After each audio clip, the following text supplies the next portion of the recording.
Assalamualaikum warahmatullahi wabarakatuh. Alhamdulillah, alhamdulillahirabbil alamin wa syukurillah wala haula wala quwata illa billah. Terima kasih kepada Bapak dan Ibu serta rekan di kelas ini telah bergabung dalam KBM virtual yang saya sampaikan melalui laman link yang saya berikan. Oleh karena itu, lebih lanjut untuk eh, saya akan menyampaikan materi terkait dengan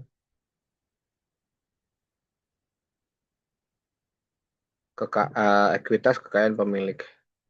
Untuk materi berikutnya setelah dilaksanakannya ujian tengah semester.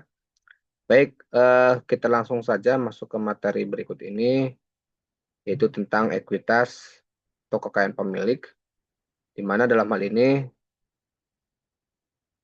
pengertian ekuitas pemilik yaitu merupakan salah satu hak ya residual atas aset perusahaan setelah dikurangi dengan kewajibannya atau setelah dikurangi oleh utang-utang yang dimiliki oleh perusahaan atau pemilik tersebut. Nah, ekuitas atau modal ini juga disebut sebagai selain ekuitas di dalam ada modal atau capital atau owners equity yang dimana istilah ini dapat digunakan di beberapa entitas ya tergantung daripada penggunaan dalam daftar akunnya. Yang ketiga adalah mencerminkan kekayaan bersih perusahaan. Jadi dalam hal ini kita bisa mengetahui bahwa kekayaan perusahaan sebesar apa kita bisa lihat dari ekuitas si pemilik atau ekuitas si perusahaan tersebut. Maka kita akan mengetahui sebesar itulah kekayaan perusahaan yang dimilikinya. Karena dalam hal ini komponen ekuitas yang ada di dalamnya ada seperti modal store, ini ada modal awal, kemudian ditambah dari setoran pemilik. Ya, modal awal itu kan modal secara keseluruhan ya, bisa dari sumber dari kredit bank, investor gitu ya, atau dari hibah, sumbangan sebagainya gitu ya, yang dimiliki atau kekayaan dimiliki oleh entitas perusahaan tersebut. Kemudian ada juga dari si pemilik gitu ya, pemilik modal yang store ya, modal ke dalam perusahaan atau namanya modal store. Nah, kemudian yang kedua adalah ekuitas di dalamnya juga termasuk laba ditahan. Ada laba ditahan dalam ekuitas yang di mana laba ditahan ini merupakan salah satu hasil dari pembagian laba usaha secara umumnya. Jadi laba usaha ini dibagi menjadi dua yang biasa dilakukan oleh sebuah usaha ya. Nah ini laba di laba berjalan dan laba ditahan. Kalau laba berjalan biasanya digunakan untuk kegiatan-kegiatan operasional perusahaan, entah itu untuk kegiatan-kegiatan perusahaan atau ekspansi ke depannya. Nah, ini menggunakan laba ditahan. Jadi beda ya antara laba berjalan dan laba ditahan. Kalau laba berjalan itu penggunaan untuk kegiatan atau aktivitas perusahaan ya bisa digunakan kembali untuk memperlancar kegiatan usahanya atau menahan sampai dan sebuah kebutuhan yang diperlukan oleh perusahaan, entah itu dalam keadaan darurat maupun untuk pengembangan usaha seperti buka cabang, penambahan mesin baru, dan sebagainya. Yang ketiga adalah modal pribadi. Nah, ini komponen dalam kita ini dalam hal ini kita bisa ketahui bahwa selain dari hibah dan sumbangan dari beberapa investor gitu ya. Nah, ternyata ada modal pribadi untuk usaha kecil dan usaha mikro, kecil dan menengah. Nah, pada dasarnya kalau misalnya di perusahaan besar kan ada banyak ya sumbangan-sumbangan yang masuk ke dalam modal perusahaan yang store gitu ya, entah itu dari kreditur gitu ya, entah dari investor atau dari modal pemilik itu sendiri. Namun kalau misalnya usaha kecil, usaha mikro, kecil dan menengah itu mayoritas atau di atas 50% adalah mobil pribadi yang diusahakan oleh si pemilik. Nah, komponen ekuitas dalam hal lainnya itu adalah pengambilan si pemilik atas kebutuhan pribadinya.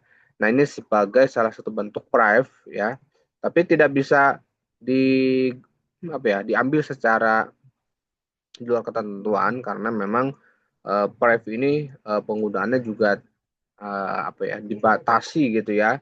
Karena kalau misalnya PrEP diambil atau digunakan berlebihan ya akan berdampak pada kegiatan operasional atau aktivitas perusahaan karena PrEP ketika diambil berlebihan maka akan menggerus daripada modal itu sendiri. Jadi untuk kegiatan operasional lainnya PrEP akan berdampak tinggi ketika pengambilan secara berlebihan. Tidak sesuai dengan standar yang ditetapkan oleh perusahaan. Nah, kemudian adalah transaksi yang mempengaruhi ekuitas, di mana dalam hal ini ada investasi pemilik. Nah, investasi pemilik ini akan menambah ekuitas si entitas gitu ya, atau perusahaan.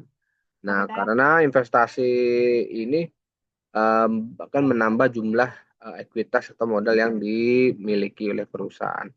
Kemudian dari laba bersih juga akan menambah modal yang dimiliki oleh perusahaan dan entitas yang sudah saya sampaikan tadi, karena penggunaan modal itu juga bisa bersumber dari keuntungan yang diperoleh dari perusahaan. Nah, kemudian rugi ya, misalnya dari laba, nah kemudian ada terjadi kerugian, itu juga akan berdampak pada pengurangan tingkat ekuitas. Karena rugi usaha yang di diperoleh oleh entitas gitu, perusahaan itu akan menggerus ke kepemilikan ya, kekayaan ya.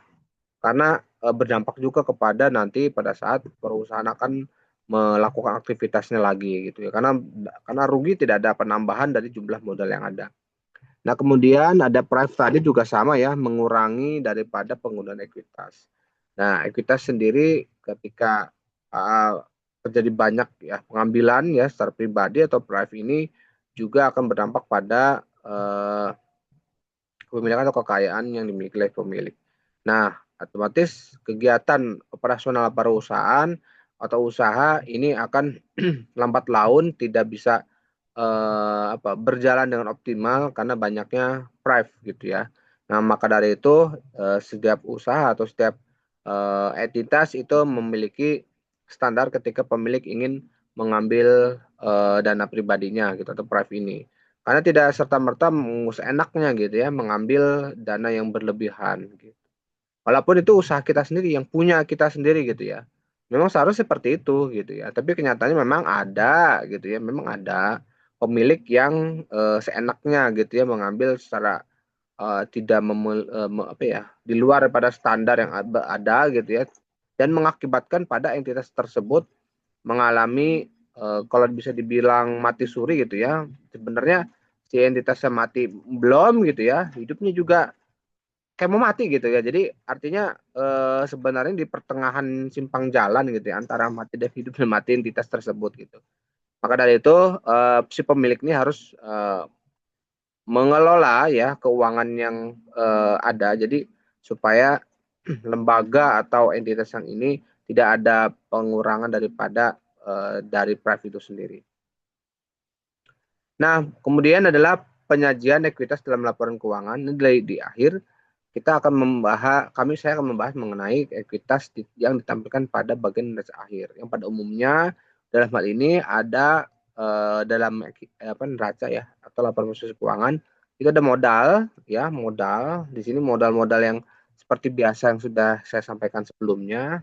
Ya, ini ada tambahan modal store juga sama, ada dari nilai investor, ada dari modal bank gitu ya. Nah, atau tambahan dari modal bank gitu ya. Artinya pihak perbankan memberikan suntikan gitu ya, tambahan. Tapi kan otomatis kan akan menjadi kewajiban gitu ya. Karena bantuan modalnya bersumber dari utang bank. Kemudian umumnya juga mencakup dalamnya adalah bertahan pada komponen di ekuitas di neraca seperti itu.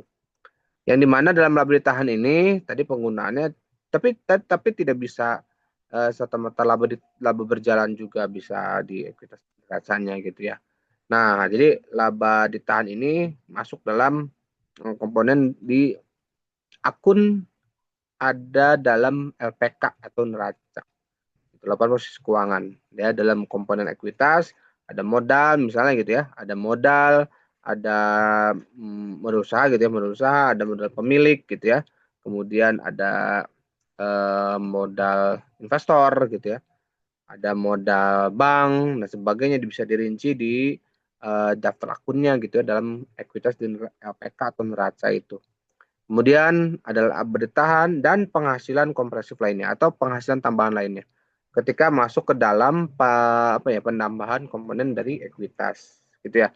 Yang dimana penghasilan lainnya itu di luar daripada usaha produk utama. Misalnya usaha atau entitasnya memproduksi eh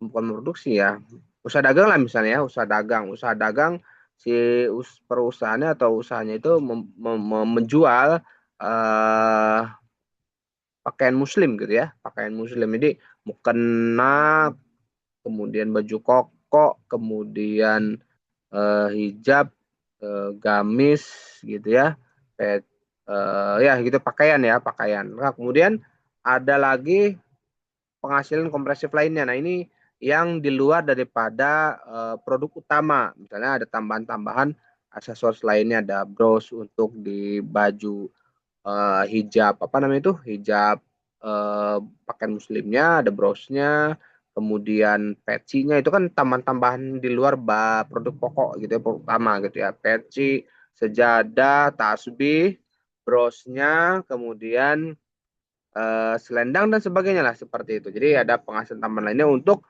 menopang kebutuhan aktivitas perusahaan dari modal itu sendiri dalam LPK seperti itu. Ya, demikian yang dapat saya sampaikan. Nanti eh, akan ada beberapa hal yang harus dibahas. Nah, terutama dalam contoh perhitungan ini sudah saya sampaikan sebelumnya bahwa dalam melihat perhitungan ekuitas ini kita bisa lihat dari pengurangan dari jumlah atau total aset dikurangi kewajiban. Itu dari total ekuitasnya sudah kita ketahui. Seperti itu. Jadi kalau misalnya kita ingin mengetahui total ekuitas seberapa, artinya kita bisa mengurangi jadi jumlah aset dikurangi kewajiban atau utang yang ada. Seperti itu. Jadi ekuitas kita atau modal pemilik perusahaan kita, usaha kita adalah 75 juta. Seperti itu. Jadi kalau Bapak Ibu rekan memiliki usaha, maka hitung asetnya berapa, kewajibannya berapa, nanti akan menjadi nilai pengurang untuk ekuitasnya. Namun kalau misalnya di awal sudah jelas gitu ya, modal modal usaha sudah jelas di awal gitu kan, sekitar 75 juta, maka itu sudah tidak perlu lagi menjadi penghitung nilai di antara kedua pengurang keduanya. Seperti itu. Baik, demikianlah yang dapat saya sampaikan terkait hal ini mengenai penjelasan terkait dengan ekuitas kekayaan pemilik. Untuk pertemuan ini, saya ucapkan terima kasih kepada Bapak Ibu rekan semua sudah hadir dalam penyampaian materi pada hari ini. Demikian saya tutup dan mengucapkan alhamdulillahirrahmanirrahim. Mohon maaf apabila ada salah kata ataupun kekurangan dari saya. Kita ketemu lagi di pertemuan berikutnya. Sampai jumpa. Assalamualaikum warahmatullahi wabarakatuh.